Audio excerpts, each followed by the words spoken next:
Captain Crunch a General Mills cereal even? Doesn't matter. Probably not.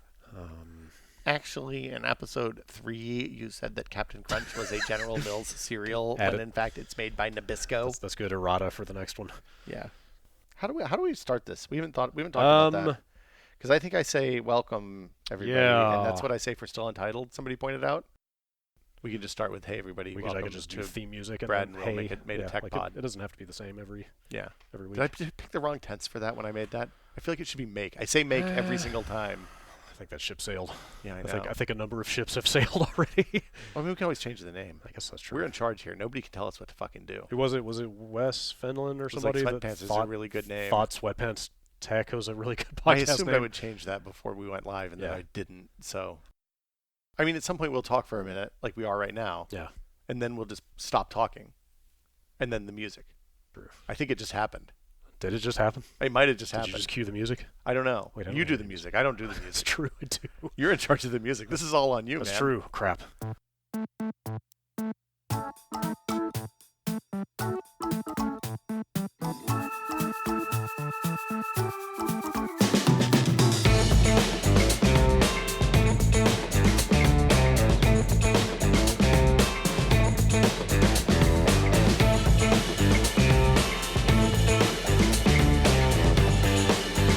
Hey, everybody. Welcome to Brad and Will Made a Tech Pod. We did make a tech pod. I'm Will. This week I am confident Yeah, it's a pod. that in the past tense we made a pod. People know about it. Yeah. A lot of people know about it. listen Thank to you it. all for listening. Welcome, everybody. Not all of them hated it. I don't think. Look, you always focus on the haters. Everybody always focuses on the haters. There were a lot of people that were really excited. They were like, "Oh my god, I've been waiting for this forever. I didn't even know I wanted this." And we appreciate every one of them. Yeah, we're really excited you all are here. Yeah. To learn about the most exciting topic on the planet. Hold on, but first, errata. Okay. I made a mistake 2 weeks ago. What? Yep. I thought this was a mistake-free podcast. Well, look, I thought we agreed. We're trying. It's an aspiration. You know what they say about fact-checking and corrections. Well, the mistake was, I don't think it's a real mistake, but I'm calling it out just so I can make fun of it, is that the Amiga was a preemptive multitasking operating system in like 1986. You scoundrel. I know. I accidentally threw shade at the Amiga community, and for that I am very sorry. That's actually pretty early for that. 10 years before anybody else. Yeah, much. right? Yeah. The only problem was the CPU was like a half megahertz or something, so it couldn't really do anything. I don't know. I'm not an Amiga guy. I didn't have $1 million in 1986. Let's talk more about the Wang. Oh man, people love to hear about the Wang. That's true. I wish I had a Why? Wang. I wonder why. That if we get to the point where we're doing merch, the first one we're going to do is a Wang microcomputer T-shirt. Can we get away with that? I don't care. Is What are they going to do? Is Mr. Wang out there? No. Is he going to be upset? They're not going to come after us. No? The Wang people, the people who own the Wang IP, they've long since moved on. Oh, we should look that up. Marvin Prince wore a Wang T-shirt. Maybe we could get that IP. Once. Oh man, we could just call this the Wang podcast. I think that was already taken though. Batteries, Brad. Yeah, batteries. It's everybody's favorite material science. Look, we said we were going to go deep on topics that you hadn't heard people go deep on a podcast before. Electrolytic chemical reactions? Yeah, Did I that's get that exactly right? it. Yeah, I know next to nothing about the chemistry of batteries, which is, I guess, why we're here. I took a class. Okay. And then Tell me I everything. failed the test twice. I had to take it 2 times. They were like, "You clearly had a bad day on this one, Will. So we're going to let you take this class again." Wow. And they just threw the my advisor was the professor. benevolence? Okay. Yeah. So it was in his interest in getting rid of me so he didn't have to talk to me anymore, Okay. I think. Did you pass I'm the bad at second battery. Barely. Okay. I just squeaked one by, like a D+ probably. Everybody says chemistry is the hardest subject. That's not true. Right? No? No, biophysical chemistry was the hardest subject. Well, it's still chemistry. I mean, I guess that's true. I think at my school, organic chemistry is the one I always heard was the Widowmaker. I took organic chemistry twice too. I liked it so much. Wow. I was a bad student. Me too. That's why I switched to English. It's a good choice. So batteries, it turns out we use batteries in everything. Yeah. They are ubiquitous now. Mm-hmm. They power everything from our phones to our game controllers to our cars. Yes, to increasingly our vehicles. Drills, like power equipment. Drones. Drone. Oh, I hadn't thought about drones. Drones is a good one. No 3D printer. No battery powered 3D. I have a scanner that's battery powered though. It's like a little pocket scanner. Why would you? Sometimes you want to scan stuff when you're out. I just bought a keyboard that takes batteries. Wow. Like a piano keyboard. Oh, wow. Really? Just sit in the subway station and busk. Really? I can't wait. Let me know when you're going to do that. I'll come down. I'll chuck a buck in your hat. I haven't even started trying to learn how to play it yet. What kind of hat are you going to wear? What kind of hat are you going to use to busk into? I feel like a lot of hats carry a certain amount of baggage these days. You can't do a fedora. No, nothing with a rounded brim. There's Let's say. like there was a fashion article that said there's only one person that's allowed to wear a fedora now, and I know him. Okay. Yeah. I'm gonna He guess doesn't- I'm gonna guess I'm not him. You're so- not him. Okay. I'm sorry. Yeah, you sir are not the fedora wearer. I'll have to come up with a different hat. Yeah, so busking. Mhm. That's what we're talking about this week. Busking and batteries. No, so okay, so batteries. Batteries have been around for a really long time. Like Mhm. people invented batteries hundreds and hundreds of years ago. Wait, what? Yeah, we were using.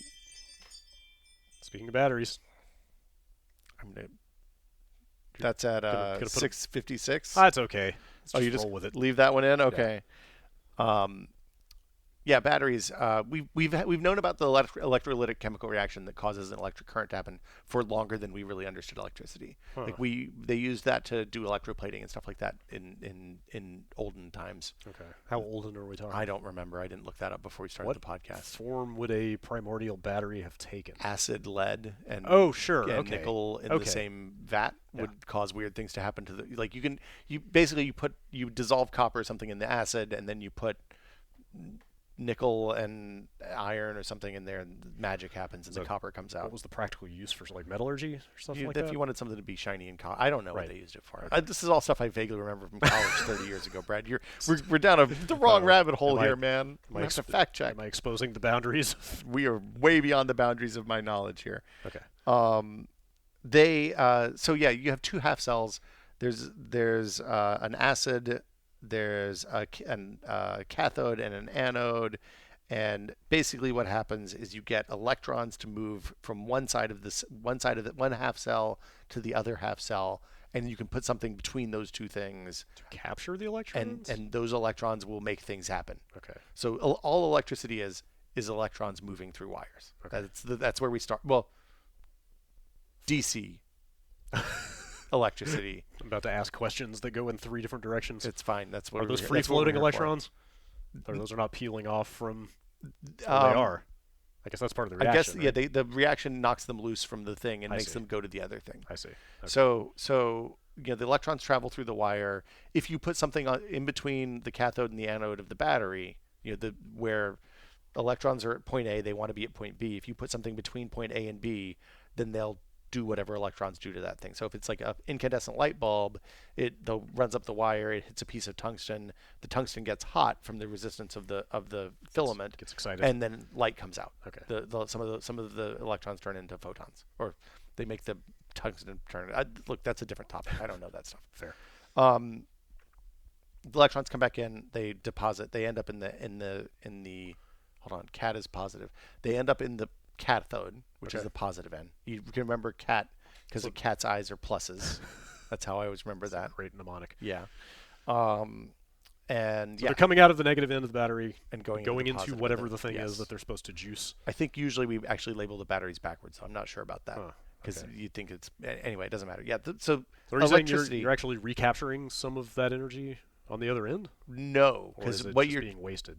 that's exactly. So what you have is a potential energy. Do you remember potential energy? My Okay. engineering experience is just incredibly thin. When you I mean, the concept is It's okay. fairly self-evident. well, though. this is an easy to explain one. I remember Yeah. this. Stored energy versus is kind of practical. or So you have kinetic unleashed. energy is Yeah. like the energy of something that's physically moving. If you Right. throw a tennis ball, Right. that ball has kinetic energy. If you put a tennis ball on the ground, it has no kinetic energy and no potential energy. But if you put the tennis ball at the top of a big ramp, it has no kinetic energy but a ton of potential energy Right. because when it goes down that ramp, it will turn the potential energy into kinetic or just energy. like fossil fuels have a bunch of stored Exactly. potential energy. Right? Exactly. Yes. So with the battery, you have chemical energy stored as potential energy, and when those electrons move from the one end to the other of the battery, you're turning the stored potential chemical energy into kinetic, electrical. You're actualizing the potential. You're actualizing the potential of the Okay. energy and turning it into something that you can use for other things. But when the electron gets to the other end of the battery, the potential energy is gone. It's exhausted itself. So you can make the electrons go back the other way on some kinds of batteries. It's one of the things we'll talk about.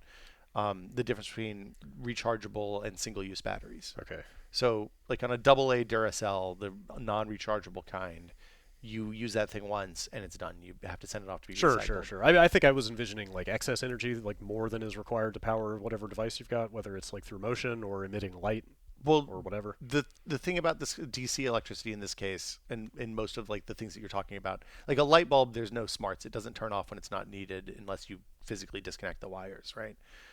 With like a phone, it's only pulling current when it needs it, Okay. right? So the potential stays there until the draw. So there until is no there's a need excess for current draw. flowing. There's no excess Ever. current flowing. Okay. Yeah.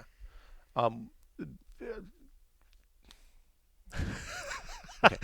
There's like smoke drifting out of your ears. no, I'm sorry. Okay, so I feel like I've derailed this in 5 directions. no, it's okay. That's a simplification. Yeah, There's always excess energy. of course. Yeah, okay. But we're not I- getting I- into like I- metaphysical thermodynamics here. We're just talking Negligible, about but that's what I'm here for. practical Here understanding. for metaphysical thermodynamics. Well, that's next week. We're doing metaphysical thermodynamics next week. Okay, so 2 types of batteries. Non-rechargeables, primary batteries is what they call those, and secondary batteries, which are rechargeable. At this point in the year 2019, don't use, like, there's some places you have to use one-use batteries.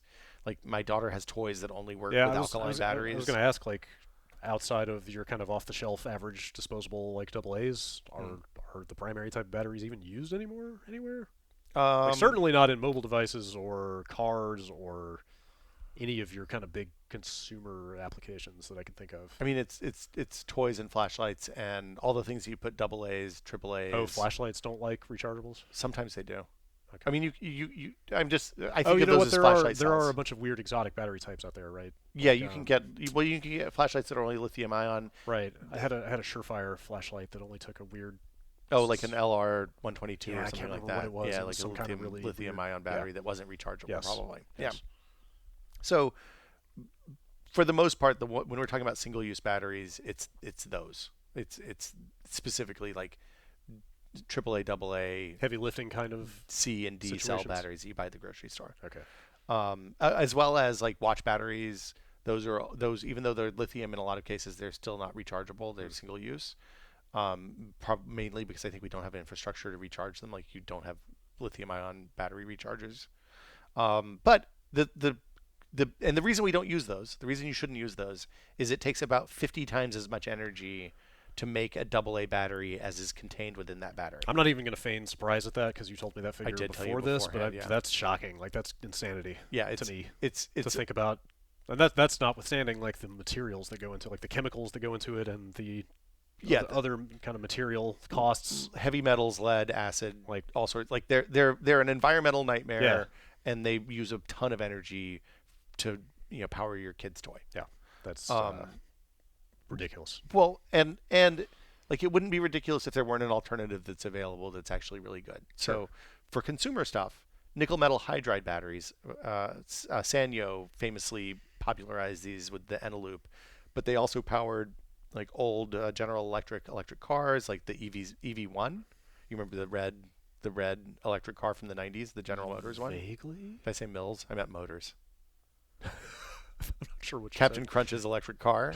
Okay, there we go. Now we have an That's an episode episode title. Yeah, write that Great. one down. Great.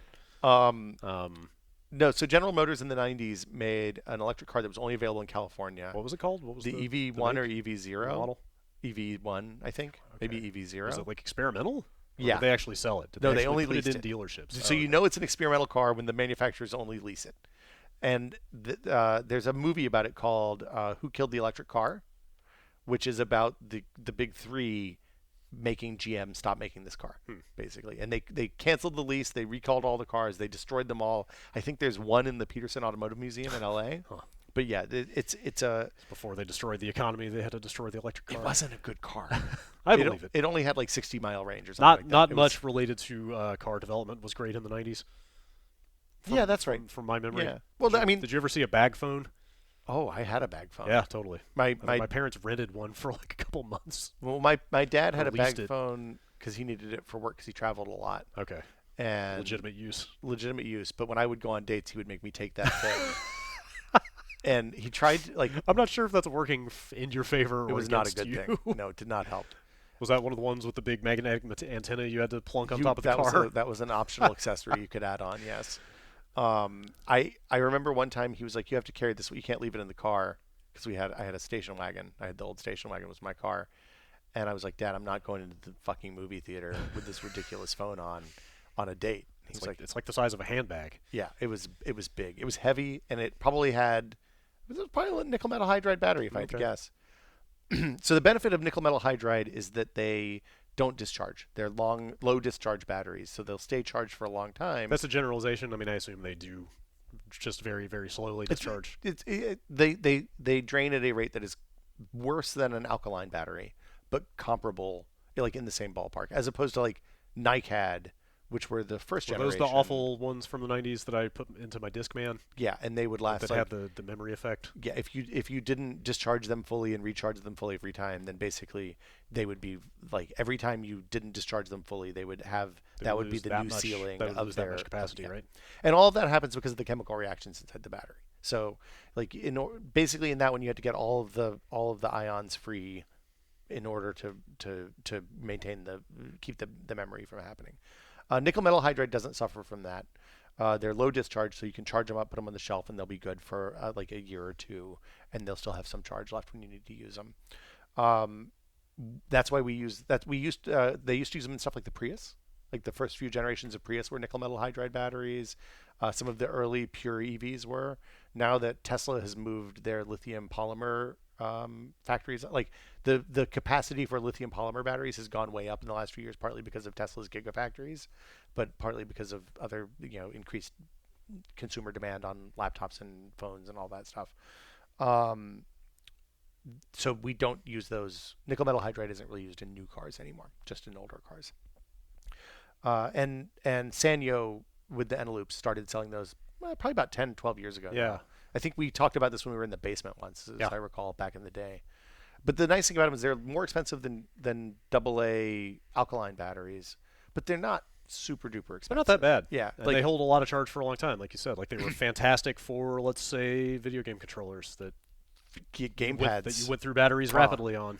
I would happily, Like they paid for themselves very quickly. if I could get a dual shock that I could just jam Yes, those things yes. into, I would be all about that. Absolutely. And And I'm still using the same batteries that I bought for 360 controllers. Wow. 10 plus. so When did they? I forget when they entered the market. we probably But you I've probably bought never- yours in like 2010 or 2011. Probably, yeah, because like that's when Vinny bought them all for the studio. Yeah. When we were at Whiskey. I forget how many charge cycles they get, but I think it's in the hundreds. It depends on the bat. So they have Oh. different chemistry profiles. Okay. Because they have Sanyo at least does 3 different colors. They do white, green, and black. The green ones are like lots and lots of cycles, but the chemistry means that there's less current per charge.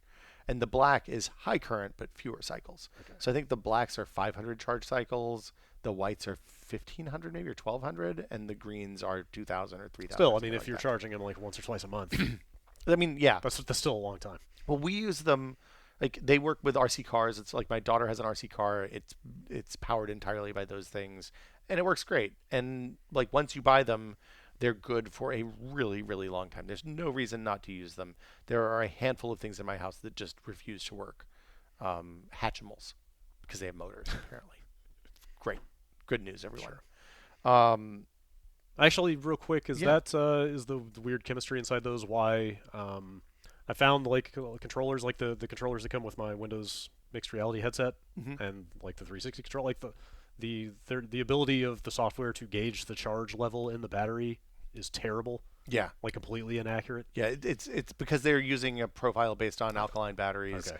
So I figured it was something like that. Like it's just completely misleading at all times. So yeah, alkaline and zinc carbon cells produce basically 1.5 volts of that's so if you think about in electricity, volts is basically like the difference between the maximum potential energy and minimum potential energy. Okay. So that's the speed at which the current will go. Let me make sure that's right. Yeah, that seems right. I did bad on this test. I'm gonna anyway. That's the speed that you go between the two places. That's like the amount of potential energy that you have. And nickel metal hydride and NiCad batteries are only about 1.2 volts. So if you have something that's voltage dependent, it's not going to work quite right. I see. And also if so like in the case of the Xbox controller, if it's judging battery capacity by the decline of the voltage that's coming out of the cell as it gets discharged, which happens. It's going to start from a bad place since it's already starting 0.3 of a volt below what Right. the baseline is. It's comparing it normal against AA alkaline. a standard that it's not running at. Exactly. Now there are also in that same form factor there are also lithium batteries you get for things like smoke detectors and stuff like that.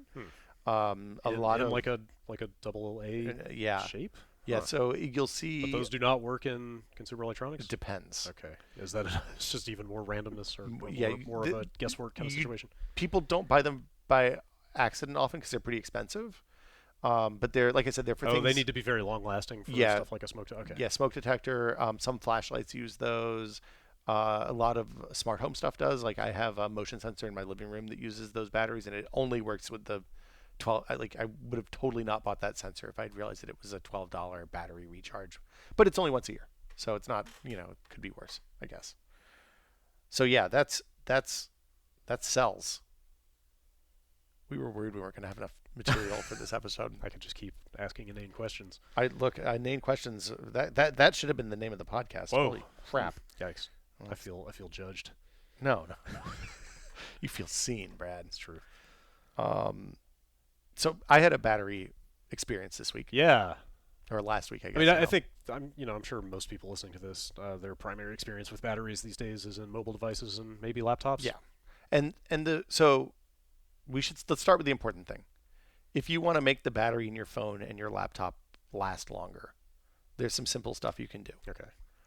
This is useful. This is good. This is actionable information. Right, because I feel like everybody, even I, still have, the wrong idea about certain things. Yeah. Mistaken impressions, like memories of those batteries with the memory effect still linger. Yeah, you charge it all the way up every time. Yeah, right. Turns out that's a bad idea. Yeah, like now that is actually don't do that. That is a worst practice now, right? So with lithium-ion batteries and lithium polymer batteries, which are chemically more or less the same, the difference is that polymer uses a polymer and lithium-ion is just a gel for the material that's in between the cathode and the anodes. With those batteries, you can charge them up to 80% kind of with reckless abandon, fast, furious, whatever. It doesn't matter. You're not going to hurt the battery.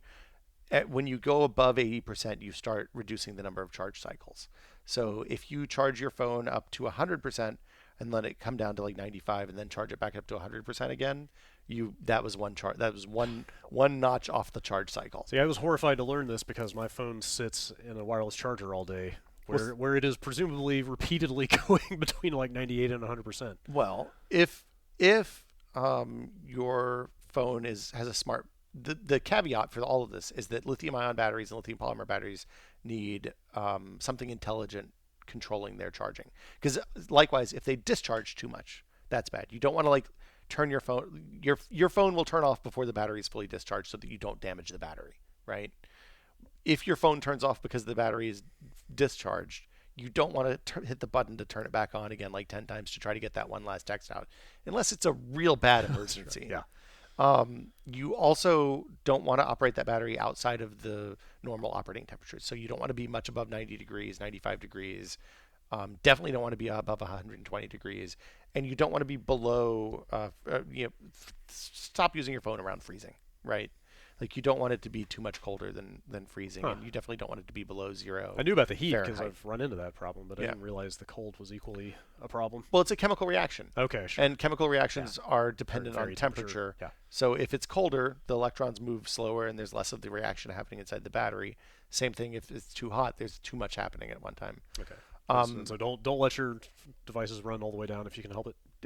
Try to avoid letting them run all the way down. I mean, all the people's phone screenshots that I see on Twitter that are at like 4% battery, I can continue silently judging. I mean, absolutely. Okay. But they're probably okay. Yeah. Like the phones, cars, laptops, phones, smartwatches, all of that stuff. Yeah, like are Android and iOS just smart enough to kind of manage this stuff? It depends. Okay. The battery, the phone, like I said, the phone will turn off before the battery damages itself from discharging too much. If you are storing the battery, one last thing, if you're storing the battery for a long time, store it around half charge. Don't store it at 100%. Don't store it at 0% because you don't want it to, it's going to keep discharging even if it's not turned on. So you don't want to discharge all the way. And likewise, running it at 100% is it doesn't need to be stored at 100%. Stored at half health is where you want to be. Let's see, there was one other thing. If you're talking about drone batteries, so the batteries in our phones and laptops and cars have battery controllers attached to them that monitor the health of the battery. They keep the cells even and all the things that like lithium batteries have to do to stay safe and good. So like defragging for a battery? It kind of is, yeah. Okay. If you think about a lithium battery, it's a lot of times it's a lot of little cells. So it's like 20 little cells inside one big battery. And each of those cells has to be maintained at the same voltage, or else weird stuff happens, and then they poof up and catch on fire. Oh, okay. Are we going to get to swelling? Well, that's okay. coming. Okay. So drones don't have a lot of drone batteries, especially the cheap ones that you buy that are just like a box with a couple of wires sticking out of it and like some foil wrapped around the outside of the battery cells, and they feel squishy like plastic explosive or something. Those don't have battery controllers on them. The battery controller is on the charger and on the drone. So you're in charge. You have to monitor those. What? And be very careful. Like they'll stop charging. The charger will know, hey, this is full. I should stop charging. This is at 80%. I should slow to a trickle, which is what you do when you get to 80% on a lithium battery. But you don't want to leave those unattended. You got to be real careful with drone batteries. Why does this one category of device lack this safeguard? Well, some of the more commercial drones do use batteries that have a battery controller, but they're expensive. The battery controllers are expensive. Okay. So, like if you can use the battery controller in the charger and use the battery controller in the device, then the manufacturers can save 10 or 20 or 50 or $100 or whatever it costs on the individual batteries, because most drone operators use more than one battery. Like if you're going out and shooting video all day, you need 20 batteries to do that. You can't just do it with one or two or three. So it adds up over Are there time. professional drone-based camera operators now? Oh, God, like drone there's only? tons. Are there professional dronesmen out there? So there's a lot of there are a lot of people who like their job is to be a drone camera operator. In the same way that there's people whose job is to be like a jib camera operator. Yeah, that's fair. That was a pretty obvious question in retrospect. That's okay. So yeah, be careful with drone batteries. Now, when lithium-ion batteries fail, they can fail in a bunch of interesting ways. It's really good. I've seen this happen in person. We were at BattleBots years ago, and somebody had punctured a lithium-ion battery, and they didn't realize it until they got it out of the chamber where the smoke, like when BattleBots now, since it's all lithium-ion batteries, happens in a sealed chamber with a huge vent on the top, so they can suck all the air out and blast it out into the sky. I was going to say, there's probably a lot of smoke of indeterminate origin happening in the BattleBots arena. Well, if you see white smoke, that means lithium-ion fire. And lithium burns when exposed to water and air and a spark. So you can make horrible white smoke that's really toxic and super bad for you and burns really hot and will light a bunch of other shit on fire. It's a chemical fire, so you can't use an A, B, or C fire extinguisher. It has to be a Class D to put it out. So it has to be like a powder or something that smothers it. Oh wow! Like so the one in the hall of the apartment building here is probably not. Not. It? Okay. Probably not. Yeah. This is why if you fly drones, you want to be super careful, because these are essentially the same batteries that are in drones. God, when they say not to puncture the battery in these devices, they're really serious, huh? Well, so I was shocked. I woke up the other day and I was like, wow, it's weird. The edge of my phone screen is sticking out above the case. I thought this went below the case, and I opened it up, and the fun at the top of the phone squished. I was like, oh crap, this is bad. Apple Store. This thing is a ticking time bomb. Yeah, at noon I was at the Apple Store that day, and I was talking to the genius, as one does, and I was like, oh, so like what's the process? Do I take my phone for a couple hours and then I go walk around the mall and you give me a new battery? They're like, oh no, we don't do the battery swaps in stores anymore. And I was like, why not? And it's like, we don't talk about that. But she's like, it's a little too dangerous. You don't want to, if you nick so when the batteries puff up, it means that the reaction's gone a little haywire inside and it's making gas, which I think is hydrogen gas, but not like a Hindenburg amount of hydrogen gas, just enough that it poofs up the little pouch the battery's in. And yeah, so they don't do that anymore because the danger of nicking the battery while they're scraping it off the glued back of the phone is such that it's better to just do it in a facility that has like presumably hoods and stuff like that where they can do it safely. So they just gave me a new phone, which was nice. I was very excited about Sensible. that. Yeah, it seemed safe. So what happened with the BattleBots? The BattleBots, somebody had punctured the battery and they didn't realize it until they got it. It hadn't caught on fire, It caught on fire while they luckily, instead of going back into the pit, which is inside the building, they'd gone out into the yard out back, and it caught on fire as Norm and I were interviewing the drivers. Yeah, yeah, it made an unbelievable amount of white smoke, like terrifying amount of white smoke. And everybody had a really bad cough for a couple of days, and then nice. Fine. Probably I'll get lung cancer in like 10, 20 years. Yeah, like a great time. Yeah, it was good times. It's good times. But don't mess. The takeaway is lithium-ion batteries. Batteries hold a lot less energy than, say, fossil fuels, right? Like if you talk about potential energy stored in a gallon of gas versus in 6 pounds of battery, the gas wins every time. So you're saying we should just hook a miniature generator up to every iPhone? What could possibly go wrong with that? A little red wagon behind you. Yeah, exactly. Pull it around town. I didn't say that at all. But yeah, be careful with lithium-ion batteries. If they fail, if your phone says, hey, something's wrong with my battery, go get it serviced. Don't try to fix it yourself. Be good to your batteries and yourself. Exactly. So that's all you need to know to take care of the batteries. Don't charge them to 100%, more than like once a day. Or maybe the better way to think about this is every time you charge it to 100%, that counts as one of the 1,000 or 1,500 charge cycles that your phone is capable of. Operating temperatures between 14 degrees Fahrenheit and 120 degrees Fahrenheit. 90 is better. That means think about when you're driving around with your phone on the dashboard on your dash mount. If it's on a dash mount that's up in the windshield and you're driving around California or Arizona, that is definitely going to be 120 degrees. Yeah. Get one of those ones that goes on the vent of the car if you're going to drive around with the dash mount. Be careful with your phone in Death Valley. Death Valley is not a good place for phones. Yeah. There's no service there last time I was there anyway. Probably for the best. And if something starts to go weird, get it serviced. So should we take a quick break? Yeah, let's maybe go make sure our phones aren't about to explode. Yeah.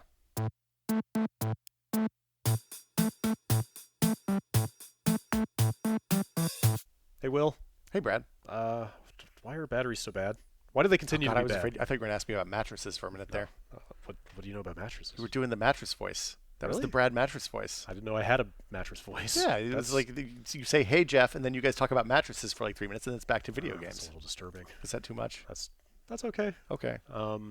Yeah, batteries. Batteries. Why are they bad? Yeah, well, it's not that they're bad in an absolute sense so much as it feels like that they don't tend to improve very much.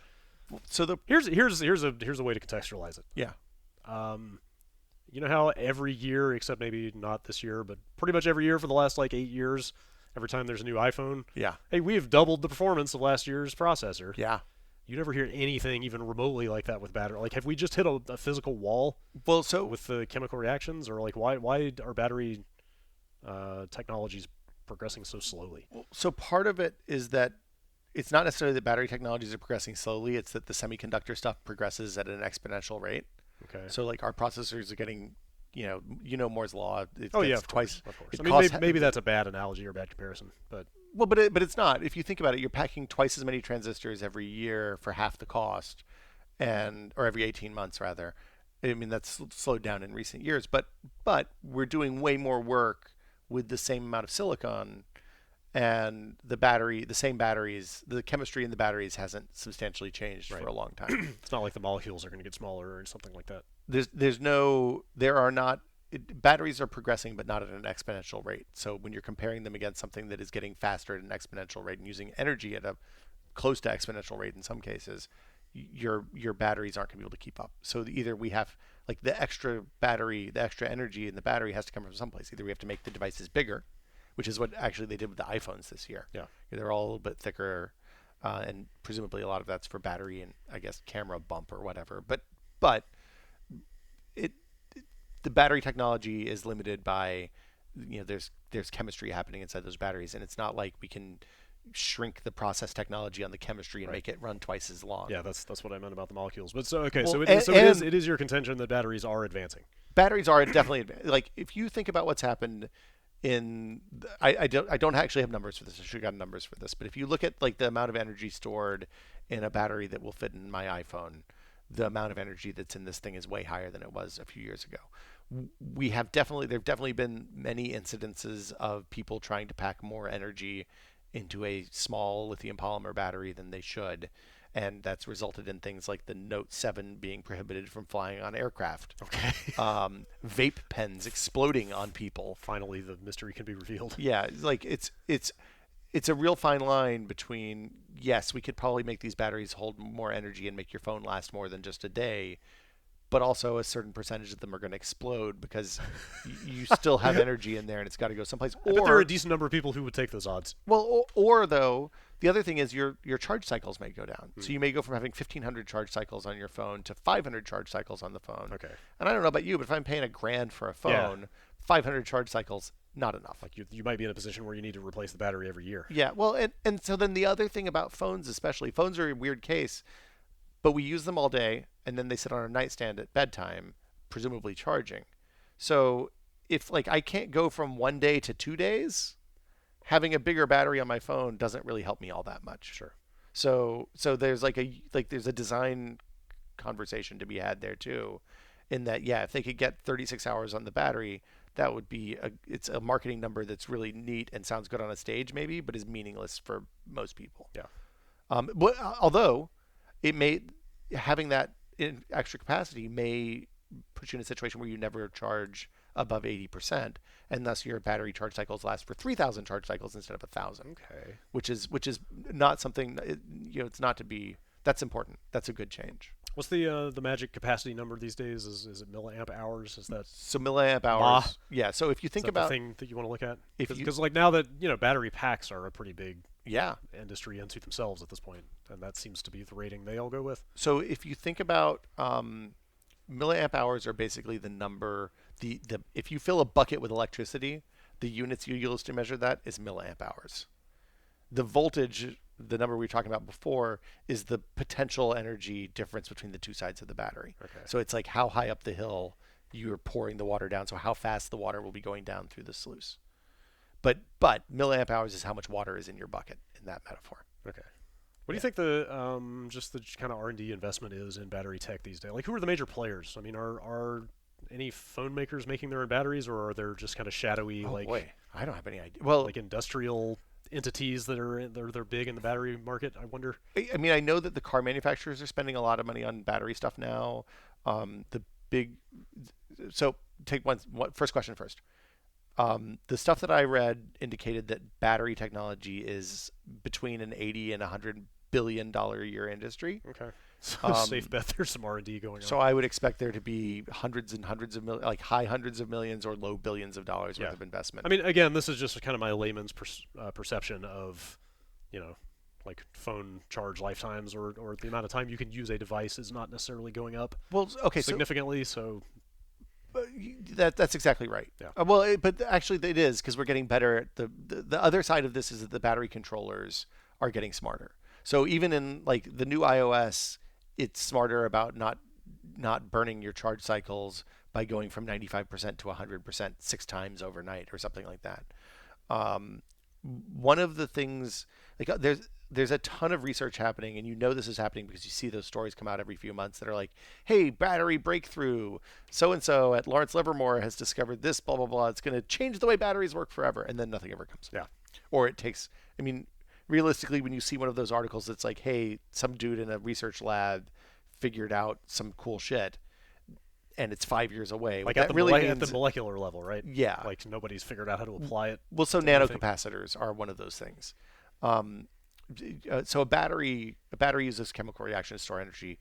Nanocapacitors just use space. Like there's an empty space between two sides of the thing, and electricity gets jammed in there, and then it comes out all at once. You can't like trickle it out a little bit at a time. It just discharges. A few years ago, somebody had there were a bunch of stories about a nanocapacitor breakthrough where they used nano manufacturing stuff to apply bazillions of little tiny capacitors so they could release them a little bit at a time to mimic the same kind of discharge that you get from a battery.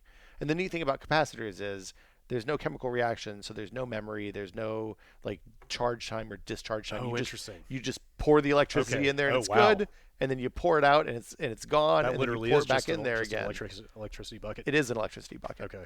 That would be a radical change, right? That would literally change everything. If it ever comes to pass, the batteries become based on that tech. Well, but to go from like theoretical to working in a lab to being able to mass produce it on the scale that we need to put in 4 billion phones a year or whatever it is that they sell. It takes a lot of time. It takes time. Yeah. I mean, and sometimes that stuff happens fast. So like with 3D flash memory a few years ago, Intel and Micron I think figured out how to stack flash cells, Right. which dramatically increased the density, and we're seeing SSDs that use that Yeah, technology there are like now. 4, and definitely 4 terabyte SSDs on the market, and I feel like I've seen 6 terabyte talked about or discussed as a possibility. Even better than that, you can get SSDs for about $1 a terabyte, Yes, they're $1 a gigabyte now. They are rapidly Yeah. becoming very cheap. Actually, like, I don't know if this is a good analogy, but like kind of Sorry, 10 cents a gigabyte, not $1 a gigabyte. Sure. Yeah. Like, you remember the kind of almost overnight leap from hard drive to SSD? Yeah. And the absolute sea change in... Still took 10 years. Well, I know, but I mean...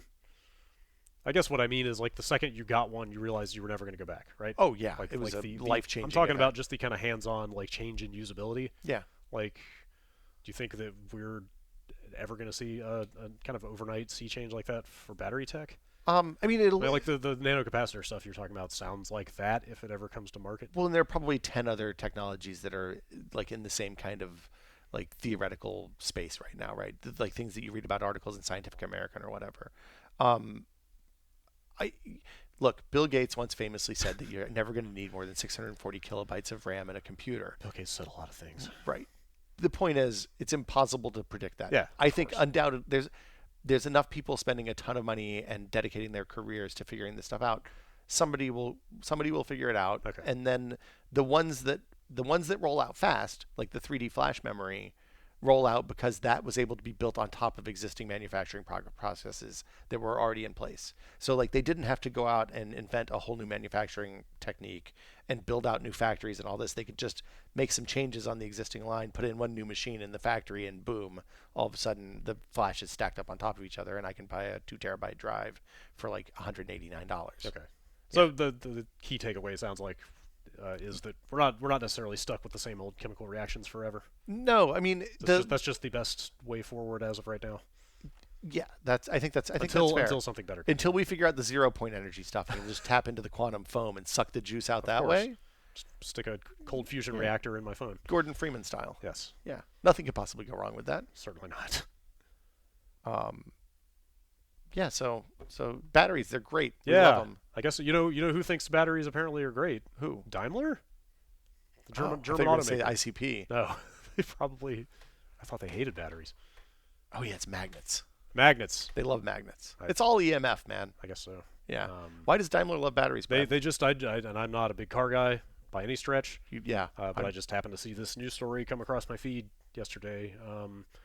Although it's a little, the wording I guess could be interpreted different ways, but essentially they are ceasing internal combustion engine development, Ooh. and like they own Mercedes and Okay. a bunch of like trucking. They used to own Chrysler, but they sold them. Yeah, right? I guess they got rid of Okay. Chrysler. It's a good choice. Right around 2007. Actually, Can't imagine why. What could have possibly happened in Well, 2007, what could have 2008? spurred that divestment? Hmm. But I mean, like I said, you could interpret that as what they said is they're not going to develop any new internal combustion engines. I mean, that certainly could mean like, okay, the ones we have are going to carry us for the next 10 years. I think that's. I mean, and then we'll move entirely to electric. But they did say they are going to shift their focus solely going forward in terms of from like a engine development perspective. on electrical vehicles. Man, so yeah, that to me says, hey, we have ones that we think are good. The ones that we just released are good, and now these people that were doing that are going to do this other thing instead. Yeah. But that's awesome. That's good. And like it's the kind of just the cursory glance at the response I took to that article made it seem like people are generally pretty positive on that news. Like I saw people straight up saying like, yeah, like of course you would. Like electric cars are basically superior to fossil fuel driven ones at this point. Well, Or we're getting there. I mean, we're definitely getting like it's like anything. It's like anything else. There's been a gradual process over the last like 15 years, right? It started with that bad General Motors EV1, and then the Prius came out and it had it had 25 minutes worth of battery in the first one or something, but that was enough to provide massive gas savings in the times that car was running, the specific use cases basically. So yeah, I mean that seems like a good change to me. I don't know. What are they? I mean, I can't imagine somebody that would be like, oh yeah, we need more. Be making, we should not be investing in electric motors for vehicles in 2019, knowing what we know right Oh, now. sure, yeah, but I think the revelation to me is that they're going to invest solely in that. Well, well, I mean, but you're talking about for that kind of product. I gotta imagine that those engines are at least $1 billion investments, right? Because it's like they design an engine and it runs in cars for 10 or 12 years probably. Okay. Oh, so the bet they're making is that by the time that next engine would have reached its, Yeah. they'll have missed the boat. Yeah, if they don't have It's something. it's not worth getting or staying in that market for that long. Well, and at the same time, if they're going to spend $1 billion developing something, the thing to spend it on right now is electric, Right. which makes sense. I mean, especially so it's funny. All of this stuff is tied together, but like the rise. If you look at what's happening with solar panels now and the efficiency that people get out of them, the output you can get out of like the solar panels you'd put on a 1,500 square foot normal ass home, not just in like sunny Arizona, but like those are getting more efficient too. And as a result, we're going to need more batteries to cover nighttime usage and things like that. Yeah. So the capacity is only going to go up for the batteries. I mean, in terms of like moving into a renewable future, it's like it is a desirable outcome. It's not necessarily the most desirable, where people, from just a kind of ethical standpoint, recognize the necessity and do it voluntarily. But it's the next best thing. Of industry has just gotten to a point where the benefits are too hard to deny, and people just do it automatically, right? Well, I mean, yeah, that's why Walmart the, has solar cells on their like roof the tech now. is just there now. It's not that you have to convince politicians or people have to be told to give up their lifestyles. This is inherently now so appealing that people are just going to gravitate to it. Look, the beautiful thing about capitalism is if you make the right thing cheaper than the bad thing, I know, that's what I then mean. they'll do the right thing. Right. Right. Like I said, it is not the most ideal way to get there, but Look, man, it works. But if it works, it works. If it works, it works. I'm willing to be pragmatic about this stuff. But I guess, like, to be fair, I have not been. I literally don't think I have operated a motor vehicle in about 10 years. Wow, really? So I just live in the middle of a Not city. even go-karting? Really, nope. We should go karting. So I'm just trying to give an indication of how disconnected I am from cars generally. But like, I guess I was surprised to hear that like range and I guess power, for lack of a better term, are there. Oh God, have you? Oh man, I've never ridden in a Tesla. So I don't have a lot of, except maybe the odd Uber that is an electric car. I just haven't been in a lot of vehicles of that type. I have a family member who has one of the original Tesla Roadsters, the one that was a Lotus chassis with an electric motor and drivetrain, and that thing is like a rocket, right? It is it. When he got in it the first time, he was like, this thing accelerates like a blender. Because it's basically like electric motors. It's just you hit the button. Oh, like literally a blender. It's the exact same kind of action. You hit the button on a blender and it goes straight from 0 to full speed. Yeah, same thing. Wow. Like the car manages the acceleration so you don't leave tire on the road. But other than that, like it accelerates like nothing I've ever seen. Even 0 to 60 is not a useful metric anymore. I mean, there's a reason that the Model S was beating all of the really expensive cars except for like Veyrons and stuff like that. It's because electric motors have fewer moving parts, so they're more efficient, and you don't have to gear an electric car because the electric motor can spin at 3 RPMs or 30,000 RPMs. It doesn't care, right? So when you're in a normal car, you lose a lot of energy. In a gas car, you lose a lot of energy because like the gas motor is always running. You want to run it like 2,000, 3,000 RPMs, right? And then the transmission converts that into the speed that you want to go, and there's energy loss when the transmission shifts and it ka-chunks and ka-chunks and ka-chunks. And the friction of those gears in the transmission also eat a ton of energy. The electric car, you don't have that. You just stick the wheels on the motors directly and let her rip. Wow. And as a result, even like a $10,000 Nissan Leaf, like a used Leaf, accelerates like a fucking rocket if you're not careful. Huh. I mean, those cars, the ones that are built for fuel economy, like BMW used to let you borrow an i3 for a weekend if you were thinking about buying one. So I took one home one weekend, and that thing had tires like a go-kart almost. They were like 4-inch wide tires or something, but it's just terrifying. And also you get regenerative braking and stuff like that. So like in some cases the cars even drive differently. So like you can set them in a mode. Most of them you can set in a mode where like you push down the gas and accelerates, and you let off the gas and it will brake. So you have to like ride the gas at the speed that you want to go rather than accelerating to go faster. And like there was no coasting, I guess, which required some, like, it meant basically, if you think about it, every time you hit the brakes, you're turning your kinetic energy into heat, right? Because the pads are mashing up against the discs. Friction, and that goes off someplace. If you use the motor to slow it down by not putting current into it, it puts energy back into the system. Oh, sure. And you're being more efficient. Wow, it's massively more efficient across the board then, from the sound of it. Well, so or significantly. I mean, significant. Like my understanding is that the regenerative stuff is not like early on Priuses and stuff. They made a big deal of that, and it turns out the math doesn't necessarily work that well. But it's better than nothing. More of a nice to have than a game changer. Yeah, and it's better than bleeding off that energy into heat in the air, right? Like it's at least you're doing something with it rather than just throwing it away. So yeah, and I mean electric cars. Electric cars seem good. I don't own an electric car. I almost bought one and then I started working at home and didn't need a car anymore. Sure. Yeah. What was the deal with? I feel like I've heard a fair amount about like Tesla kind of pushing car battery tech forward, and there were like subsidies from the government involved, and I'm not sure what that situation was. So they built or was that an economy of scale situation of? So it's definitely an economy of scale situation where, like, they looked and said, hey, if we want to sell 1 million Model 3s in a year, there's not enough people making batteries to sell us the batteries to do this, because I think they were buying Panasonic batteries back in the day. So they built this factory outside in Nevada, outside Carson City, I think, or Reno. They call it the Gigafactory. It's an enormous interior space where they basically they assemble shitloads of batteries. And these are, remind me, kind of lithium polymer, I believe, but they might just be lithium ion. I can't remember. It's the same basic chemistry. It's just the internal construction's different. And they if you look at their whole, we'll talk about supply chain in the future, because it turns out supply chain is the secret superpower of all of the world right now. If you're good at supply chain stuff, look, kids, if you're listening to this and you're deciding what to major in, go do logistics, because it turns out if you understand supply chain and you can see the future. Yeah.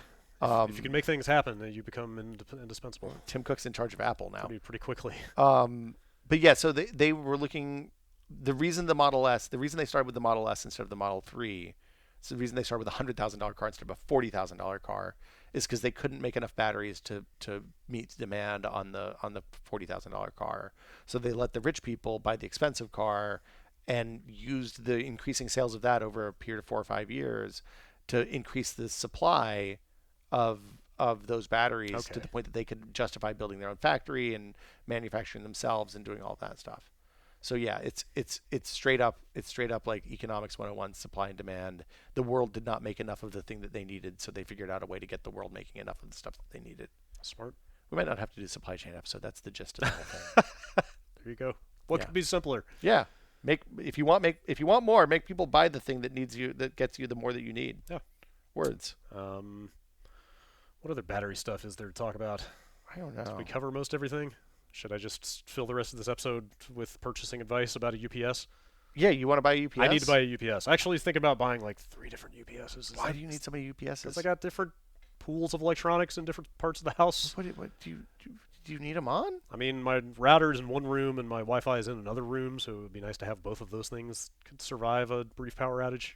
Okay, I can see that. Do you ever consider just moving in the same room and plugging them into the same one? No. Okay. Well, fiber comes in at one end of the apartment. Oh, and then the other end is dead. Most of the living happens closer to the other end, so that doesn't make a lot of sense. Yeah.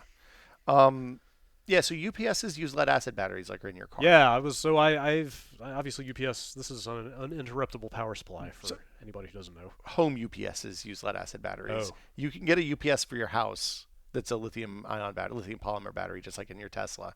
Tesla sells them. And that's basically like a glorified generator almost at that point, right? Yeah, pretty much. Well, I mean, it's still a battery. Well, yeah. But people buy those. Do you just charge it off the grid, or does it have solar cells, or what's the deal? Theoretically, you charge it off of solar cells, and then you use it at night or during brownouts or whatever, or it lets you sell energy back to the grid when when there's demand or whatever. The data centers use lithium-ion batteries for that kind of stuff as well. For home use, you're talking about lead acid batteries. Yeah. So that was kind of a shocking fact that I absorbed as I was starting to look at what to buy, is that they all still essentially use car batteries. Well, the price is right. Is that what it is? Yeah, they're cheap. Okay.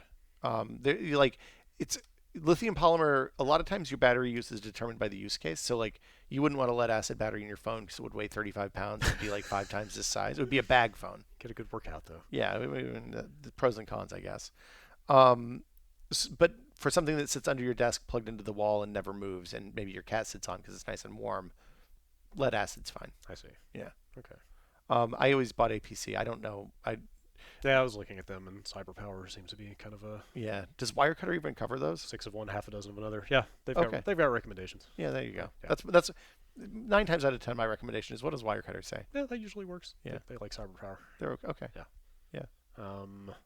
Is anything with solar cells worth talking about that you know about? Oh, we should do an episode about Is that, solar is that cells. a whole separate can of I worms? have an expert for solar cells. Whoa. Yeah, we can What? get an expert interview. I have a cousin who designs, works on a team that makes three-dimensional Jeez. s- somethings that capture the sunlight and turn it into I electricity. didn't know we had gotten there yet. Well, look, everything's 3D now. But as far as batteries go, I mean, is there anything to talk about there? Like, obviously, I mean, look, if you go camping a lot, you can buy one of those things you dangle off the back of your backpack at night, and it'll charge your phone during the night. Like, but seriously, those things are basically like a little photovoltaic cell with a battery on it. Yeah.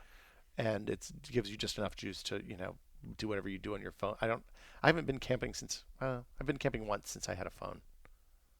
I don't know, maybe twice. I don't know what I would do with it other than maybe listen to music. I forgot what the outdoors is. It's that way. Oh, I don't go that way much. You should go that way. It's nice out there. Maybe we'll see. Yeah, okay. I'll take my batteries with me. So what are we going to talk about next week? Should we tease next week? I don't know. We haven't decided. We haven't decided what the mechanics of this show are. I mean, I just want to say one more time. It's been lovely seeing the outpouring of excitement and enthusiasm for this. It's incredibly gratifying that anybody wants to listen to this thing. Yeah, we've been talking about doing this for a really long time. Yeah. And getting to the point that we're actually ready to do it took, I don't know, 6 months probably. Yeah. Seems like there were a lot of moving parts involved. Yeah, it was complicated, but we're there. Yeah. Also, I think we intended to kind of quietly soft launch it Yeah. for a handful of episodes just to get our feet wet. And then the also soft launch got real hard. populate all of the relevant feeds. Yeah. But then it got out there pretty quickly, so I guess here we are. Yeah. But yeah, feedback. We would love feedback. You can hit both of us on Twitter. I'm Will Smith. Brad's. Yeah. At Brad Shoemaker. Yeah. I guess if people, maybe we'll set up a Discord or something if that's something people are into. Yeah, I don't know. Down for something like that. I like to chat. Yeah. I owe my entire career to internet chat. Oh wow. Yeah. IRC. I owe IRC everything. Man, I would not be here if I had not ended up on IRC in high school. Oh my God, you're lucky you're not a talking to- fascist, Brad. Talking to who turned out to be the right people and not the wrong people. Yeah. Don't talk to the wrong people. That's a good tip. Talk to people who can help you get a job, not people who can. Never mind. Let's move on. Well, no. So we're blowing through our hosting allotment right now, which is, I guess, a good problem to have. Yeah. But it's nothing unmanageable at this point. It seems like. Yeah, but we'll see where that goes. Yeah. And thanks for supporting us and listening to the show. Absolutely. Let us know what you think. We'd love to have feedback. That's it means the world. Since this is the first kind of real episode, I guess. Yeah. The deep dive. Yes. So yeah, like we've batted around we got a Google Doc full of half-baked tech ideas for different episodes. We'll hop on a call maybe and talk about it later this we week. don't want to tease on any of those on here right now. You want to do supply chain? I could roll the supply chain right now. I love after so exciting. 20 what are we at 50 some minutes, 50 something minutes of battery talk. I don't know if we can go straight into supply chain. Well, we'll do let's see. I feel like electric cars, maybe we hit kind of the high points on this week. Yeah. I don't know. Maybe we should just do this offline. We should take this You're conversation probably offline. right. Yeah. Okay. I got a ways down the rabbit hole of why all home routers use the 192.168 subnet or address space for everything. That's topical too. Is it? Yeah, because somebody was the people in charge of doling out IP addresses are suggesting that maybe we can use 127.0 point something something. 127.0.0.1 is your local host. Yeah. But they're like, there's another like few 100,000 addresses in that range that we could presumably be using. They're thinking they're going to dole them out, but that's a bad idea. Should we just move to IPv6 instead? That's way easier. Should we do an episode about IPv6? Well, let's do an IP episode. Okay. Let's just do how internet works. I like internet protocol. I like talking about routing. I do. Routing's too, cool. Yeah. I changed my subnet recently. Yeah. Did it feel good? Yeah. Yeah. Do you feel what did you go on with 10.15? No, I'm on 192.168.7. .7? Yes, .0/24. That's madness. Yes. I was 10.15 something for a long time. That's a lot fewer numerals to type in. I should have done something Well, like that. the problem is a lot of ISPs use that as their like private IP address for the Okay. router. Okay. So if you're double anyway. I had to change mine because I set up a VPN. Oh yeah. So if you VPN from a LAN Yeah. to another LAN that's using the same subnet, Different subnet. it becomes Yeah. very problematic. Yeah. It turns out. But She's using that yeah, BBM I've for been deep down a home networking rabbit hole for a while. If we want to, Yeah, you've got the fancy routers, right? The I've fancy got switch an and Edge Router Wi-Fi. 4. Yeah. My switches are cheapo, whatever. Well, I mean, But they're disposable at this point. But the router does a lot of fun stuff. Let's Yeah, maybe we'll talk about internet stuff. Hey, let us know what you all think. Yeah, Yeah. we've got a whole list of stuff, but we are super open to suggestions. Yeah. Okay. I think that's as good a place as any to end it. All right, this podcast is over. Yeah. Hey, we had a bunch of people leave reviews on iTunes, which was really nice. Awesome, thank you. And that's helpful. So please continue doing that if you like the show. And if you don't like the show, you can leave reviews too. That's fine. I don't care.